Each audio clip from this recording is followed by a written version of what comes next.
Voilà, le départ est donné, le départ fictif, le départ réel, ce sera à côté de la station, à l'entrée de la ville du Marais.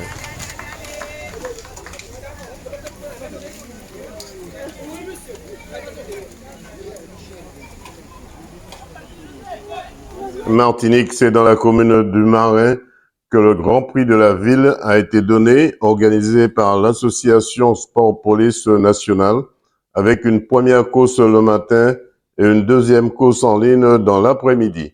Écoutons quelques réactions. Reportage Daniel Diaz, 100% Sport, KMT Télévision.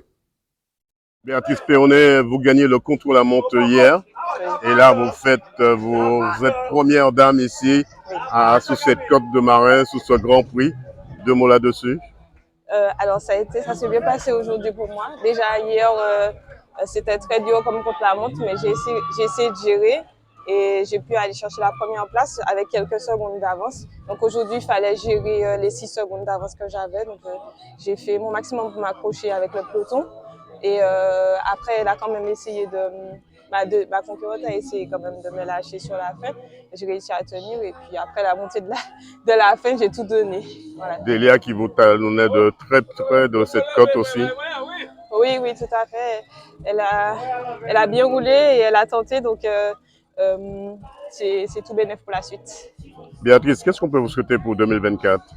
Eh ben, écoute, c'est le plus de victoires que possible, faire plaisir à ma famille, aux sponsors, au club et à tous ceux qui me soutiennent sur le bord de la route. On pense déjà à Tonton Perrault avec son jus de canne. Oui, bien sûr. Alors, Rendalia, deuxième dans le contre-la-montre hier. Et aujourd'hui, ce matin, vous faites encore deuxième avec Béatrice Péonet qui vous talonne de près. Comment s'est passé ce premier tronçon pour vous? Alors, le premier tronçon s'est bien passé. J'ai tout donné dans le contre-la-montre. Il y avait une difficulté, c'était la bosse à l'arrivée. J'ai tout donné, j'ai fait comme j'ai pu. Bon, malheureusement, j'ai pas fini à la première place et je félicite Béatrice qui a pu faire mieux que moi. Pour la suite de la saison, on peut me souhaiter de la réussite, aussi surtout de la confiance en moi et beaucoup de victoires si Dieu le veut. Est-ce que tu es bien entouré avec le monde du vélo? Ah oui, je suis très bien entourée. Enfin, pour moi, je suis très bien entourée. Et je remercie aussi tout mon entourage qui sont là pour moi, notamment Patrick L'Aventure, qui me suit tout Il le te l'a temps. jamais celui-là? Non, il me l'a jamais et je ne Il l'a est comme jamais une non censure. plus. Exactement, Mais c'est pour la bonne cause aussi, on va voilà, dire. c'est pour mon bien et je le remercie de tout cœur. Qu'est-ce qu'on peut te souhaiter pour 2024? 2024, comme je l'ai dit, de la réussite, des victoires et puis le meilleur. Madame Dibandi, on vous a vu dans le peloton, vous avez un peu secoué les cocotiers par moment. Et après, on vous a vu à l'arrière du peloton, un peloton vraiment bien cadenassé. Et après, vous gérez un peu la course des coureurs qui étaient derrière. Vous étiez toujours en pole position. Comment s'est passé ce premier tronçon pour vous, Madame Dibandi? Mais c'était un peu difficile par rapport au relief. Et puis on court avec les hommes, donc forcément dans les moments montagneux, c'est là que vont se faire les attaques et les moments décisifs. Donc c'est un peu compliqué pour moi à gérer, à récupérer si j'arrive à tenir avec eux. Mais voilà, après une fois que j'ai trouvé mon rythme avec les copains de vélo, on s'organise et puis on se fait plaisir Vous les avez sur la tenus fin. tête, hein? On a coopéré beaucoup. Et puis après, bon, dans les derniers kilomètres, on s'est amusé un petit peu. On s'est vu que vous étiez plus en train d'organiser le parcours avec ceux qui étaient avec vous pour ne pas se tromper. Vous voyez que c'est ouais, en tant que responsable de l'organisation, entre guillemets, vous avez deux casquettes. Une casquette, il faudra rouler, pédaler, sans s'occuper de la marque du vélo et après en même temps veiller à l'organisation de ce Grand Prix de la ville du Marais. Oui, effectivement, donc il y a un règlement. Il fallait respecter un certain nombre de tours. Donc il était normal de faire tous les tours. Hein. Et il y a un compte tour qui nous indiquait ce qu'il nous restait à faire. Et puis après, regagner l'arrivée. 100% Sport vous remercie, Madame Dibandi. C'est moi, merci. Eddie, vous êtes le parrain de cette manifestation. Deux mots là-dessus. Eh bien, oui, parrain, fier d'être parrain de cette quatrième édition du Grand Prix cycliste de la ville du Marais. Eh bien, je tiens à remercier déjà la famille Dibandi, Madeleine et Joanne, qui m'ont permis de l'être aujourd'hui. Première fois être parrain, qu'est-ce que ça fait? Eh bien, chaud au cœur. Chaud au corps? Ouais. Qu'est-ce qu'on peut vous souhaiter pour 2024? Eh bien, toutes les bonnes choses alors. 100% Sport vous remercie. Voilà, merci, c'est moi. Comment vous avez trouvé cette course aujourd'hui? Magnifique. Au niveau des jeunes?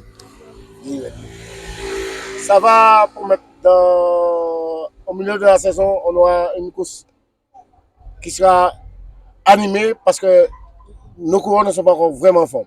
Qu'est-ce qu'on peut vous souhaiter pour 2024? Santé pour nos coureurs.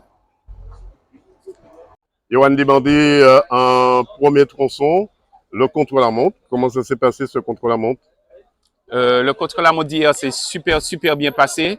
C'était une première pour le club qui s'est affilié à l'UFOLEP. Et hier, super, le public est au rendez-vous, les marinoises au rendez-vous. Et puis ce matin, on a eu la course en ligne pour l'UFOLEP. Super organisation. Merci à la mairie, merci à monsieur le maire José Mignot, le maire du Marin, son conseil municipal. Très tôt ce matin, l'équipe service technique à pied d'œuvre pour pouvoir mettre tout le dispositif en place avec nous. Et remercier aussi le club, l'association la RCVTPN. On a Axiane Wisquet, Claudie, sans oublier Claudie Wisquet, le parrain de la manifestation, c'est super important. Et puis voilà quoi. Et puis remercier toute ma famille, mes enfants, mon épouse, tout le monde est impliqué. D'ailleurs, mon épouse, elle fait partie de l'organisation et elle a fait le contre-la-montre d'hier et la course ce matin. Donc merci à tous et sans oublier merci à 100% Sport. Une première étape ce matin avec le tour, 5 fois le tour de l'Écoto avant de venir sous cette ligne d'arrivée. Mais on a bien vu à l'arrivée, c'était un peu le bon bal de combat pour pouvoir passer entre les véhicules avec la fête de la ville du Marin. C'était pas évident, mais vous avez suggéré tout ça. Oui, tout à fait. Donc, il faut anticiper parce que le mois de janvier, c'est la fête patronale de la ville du Marin. Donc, il y a le tour il y a une étape des Yoles. Il y a une étape des Yoles et donc, du coup, résultat des comptes, il y a énormément de monde sous le Marin. En plus, le Marin, c'est ville touristique. Donc, résultat des comptes, on a dû anticiper avec l'expérience que j'ai par rapport au boulot. Donc, comme j'étais dans la voiture ouvreuse, on a anticipé pour pouvoir bloquer les véhicules sous le giratoire, on va dire giratoire Annette. Donc, non, ça c'est beaucoup de stress, beaucoup de boulot. Ça s'est super bien passé. Et puis, on a pu mettre les journalistes, on a pu mettre 100% Sport, nous aider à régulariser la circulation. Donc, une grosse réussite. On n'a pas eu de blessés. Le médecin, on a pris contact avec le médecin, l'ambulance qui nous a dit ils n'ont pas été sollicités. Donc, super. Merci Yohan Dibandi. Et puis, qu'est-ce qu'on peut vous souhaiter pour 2024? 2024, rien de spécial. Je suis déjà comblé. Il y a beaucoup de choses que je ne pensais pas que ça allait se produire, que ça s'est produit. Donc, il ne faut pas oublier que ce matin, on a la course FFC là, pour nos champions. Pour ceux qui connaissent nos champions martiniquais qui participent au Tour de cyclisme de la Martinique, on a un invité de la Guadeloupe aussi. Et 2024, on continue sur cette lancée-là avec le club. On a d'autres objectifs pour le club. On vous dira au moment venu sur 100% Sport. 100% Sport, KMT Télévision vous remercie. Merci.